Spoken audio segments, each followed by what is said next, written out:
Welcome to another show. This week, we will rank the top 10 Dracula movies from Christopher Lee.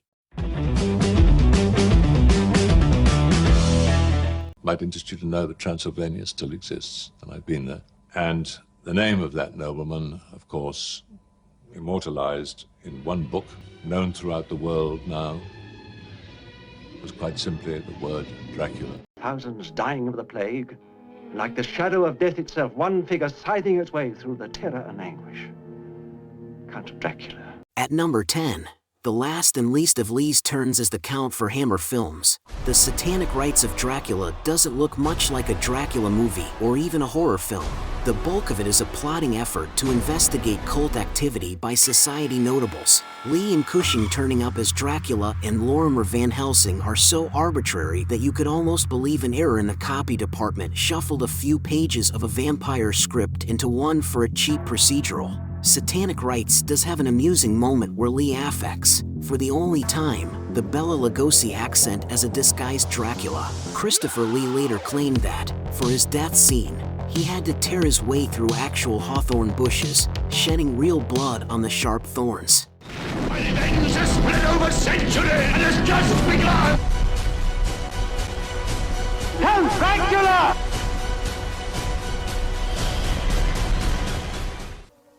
Welcome to my house. Count Dracula.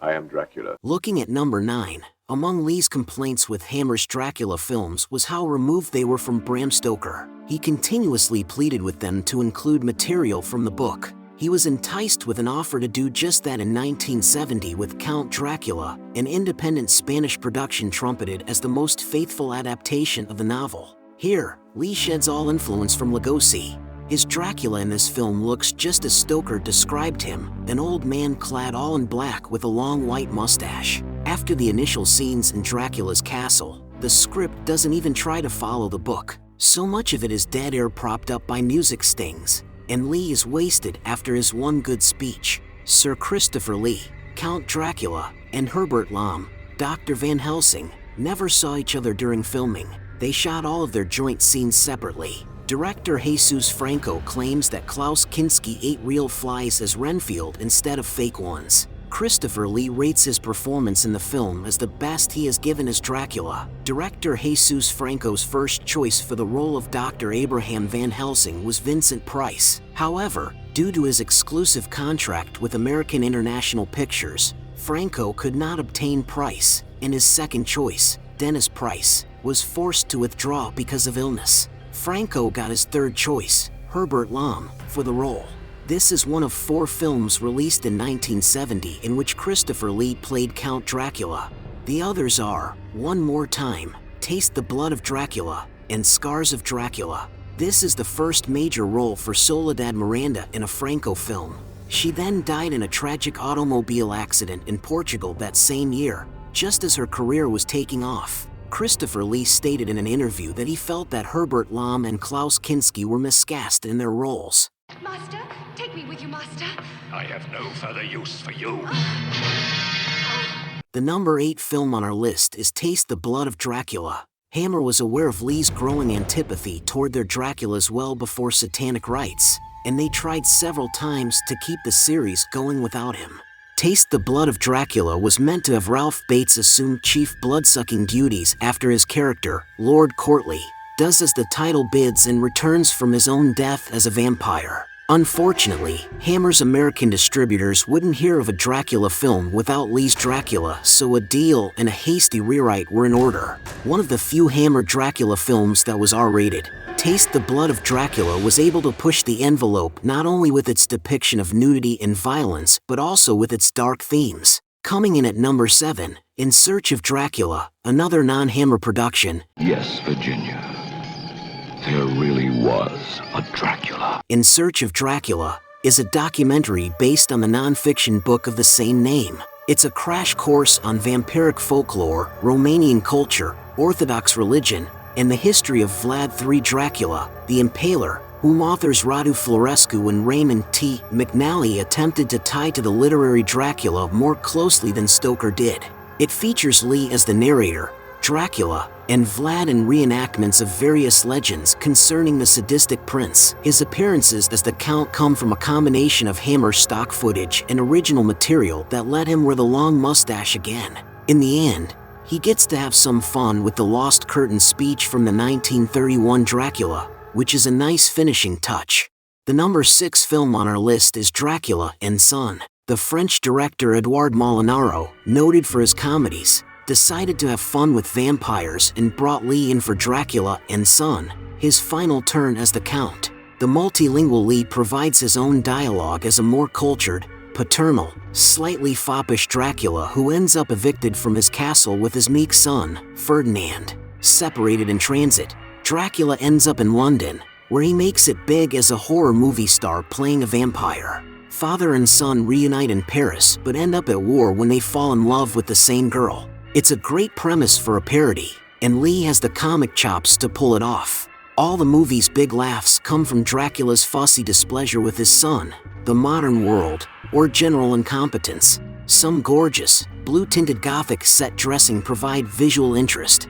Unfortunately, neither element is enough in the picture. Too much of it is spent with Ferdinand in Paris, and he's boring without his father to bounce off. Sweetie pie, I'm asleep. I don't feel like sleeping. Well, I do. Stop it. The abrupt ending leaves a lot to be desired. Still, there are flashes of fun and even brilliance here. The cross! No! The number 5 film on our list is Scars of Dracula, which was released on a double bill with The Horror of Frankenstein. That film functioned as both a remake and a parody of Hammer's The Curse of Frankenstein, and Scars was, at one point, imagined as a comparable fresh start that could be made without Lee.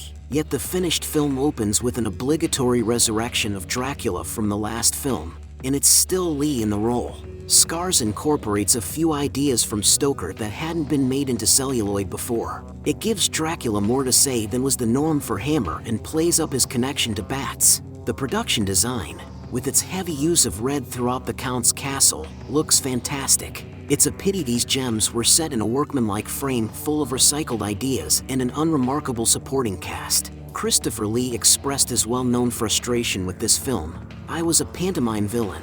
Everything was over the top, especially the giant bat whose electrically motored wings flapped with slow deliberation as if it were doing morning exercises." Director Roy Ward Baker has said in interviews he thought Waterman was badly miscast. John Forbes Robertson was considered for the role of Dracula before Christopher Lee was persuaded to return. Forbes Robertson later played Dracula in The Legend of the Seven Golden Vampires. Peter Cushing was asked to appear in this movie. However, he reluctantly declined a major role written for him due to conflicting schedules.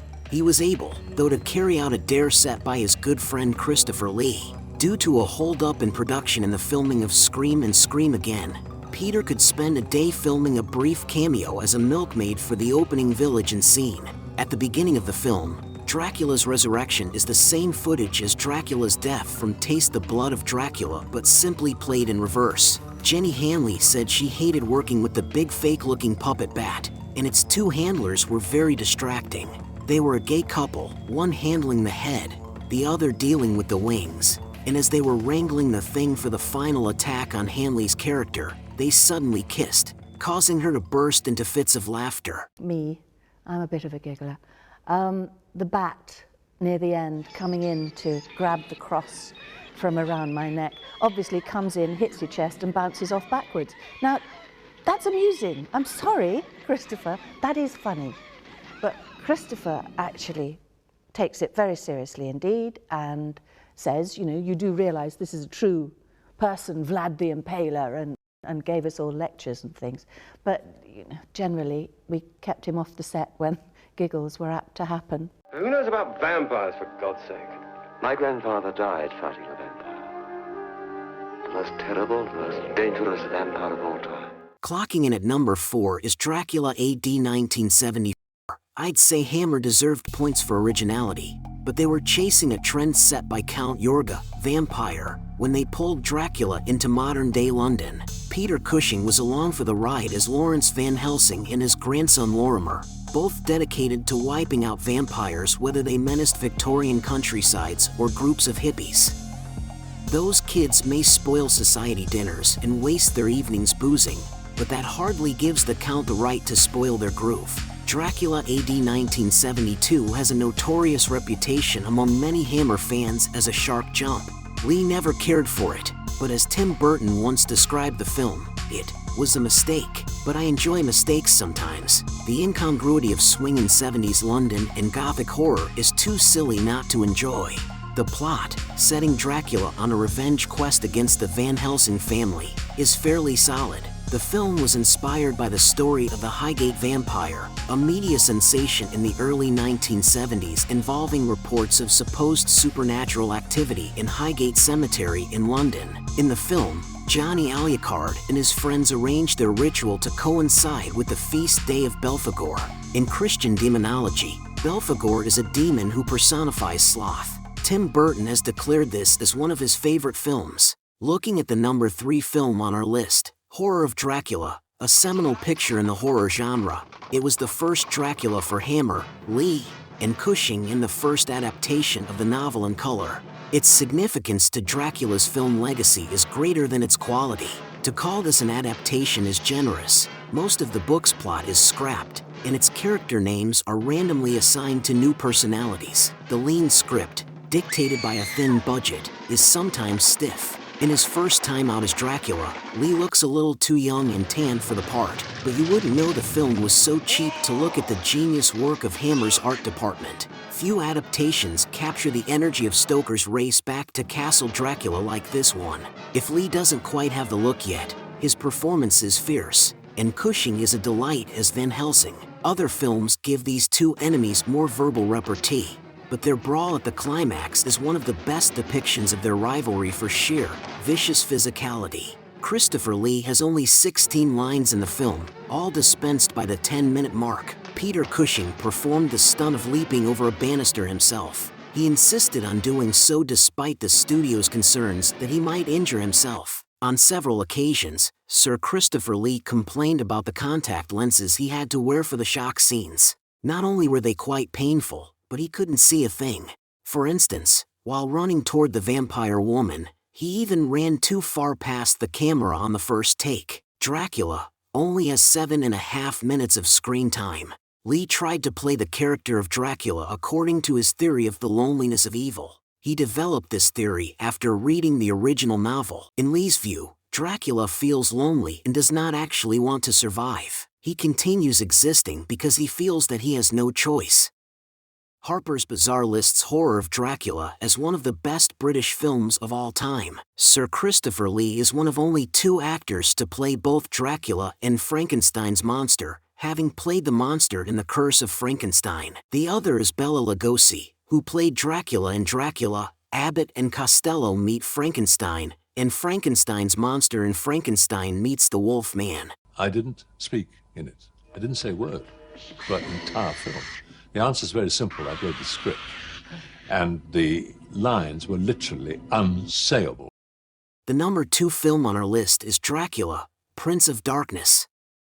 Lee took a long time to return to the Fangs after 1958, and it remains a question whether he refused to speak any dialogue for the sequel or whether writer Jimmy Sangster just didn't give him any. What Sangster did give Dracula, Prince of Darkness, were a few elements from the novel and used in the first film, a worthy successor to Van Helsing and Father Sandor, Andrew Keir, and a solid structure. Prince of Darkness was my first real encounter with Dracula as a kid, and Lee's mute but ferocious performance was enough that I had to shut the film off. Dracula's resurrection is the best scene in Hammer's series and still delivers chills. Add in a likable group of young leads, good pacing, and some first-rate art direction, and you have a sequel that arguably surpasses the original, even if Lee didn't like his dialogue. Sir Christopher Lee said he found the lines given to his character so awful that he chose to play it silently.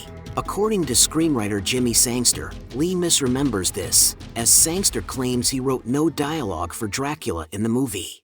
they were not Bram Stoker. This was a great fight I used to have over the years with Hammer. I kept on saying, why don't you use Stoker's words, Stoker's dialogue, if you like?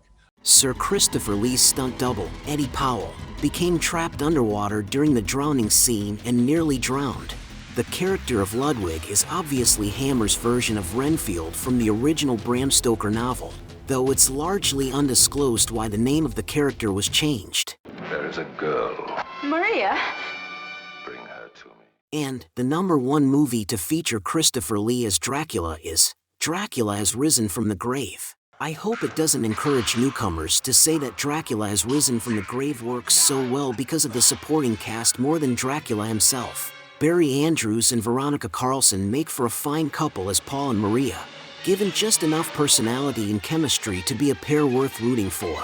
The tension between the atheist Paul and Maria's stern cardinal uncle, Rupert Davies, complicates the religious dimension throughout Hammer's vampire pictures, with a further wrinkle added by a fallen priest who becomes Dracula's servant, Ewan Hooper. Stripped of any trace of Victorian England and its technology, Risen from the Grave is Dracula reconceived as a rustic fairy story, a mood enhanced by surreal lighting setups and expressionistic vignette filters. Lee as Dracula is the big bad wolf, the revived menace who threatens and partially succeeds in decimating a colorful, likable cast that makes him seem all the more evil until Faith delivers him his most appropriate destruction in the Hammer series. This was the first movie to receive an MPAA rating in 1968. It was also Hammer Films' most profitable movie. Veronica Carlson talked about auditioning for the movie. She said she was modeling, and Hammer studio head James Carreras saw a photo of her coming out of the waves in a white bikini on the front page of a tabloid newspaper.